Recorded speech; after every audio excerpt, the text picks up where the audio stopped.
natatakot ako. Pati kutsilyo, hawak na niya ngayon. Eh. Yung kamay niya, oy, magaling eh, Sans. Saan mo natutunan yan, Sans? YouTube? Ha? YouTube, Sans?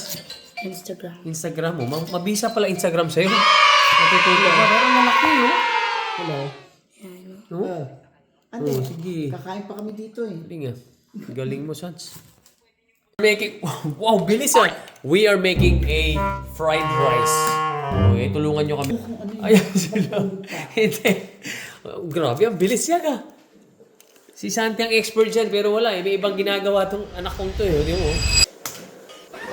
Alright, tapos ano mo siya, i-ganyan mo. Tawag doon? Whisk. Yeah, whisk. Okay. Cooking lesson yun. Ano ginagawa mo dyan, Yags? Anong tawag dyan? Mochi! Minomochi niya yung rice. Siyempre, may naiwang kaming steak, no? Ano? Siyempre, may peas, carrots, corn. And this is the best. Yan, itlog niya. Si Santi ang expert dyan. Si Santi ang expert dyan. Si Santi. Ano na naman? Ayan na naman siya. So, ito tayo. Ready tayo, guys. Go. Toyo. Siyempre, paminta, tsaka asin. Tara. Growing up fast. Mga Sans, kung masarap, tikman mo lang. Konti lang, tikman mo. Ayan, ginawa ni Santi, guys. Tikman mo. Konti lang, hindi marami. Wait, Tikman mo.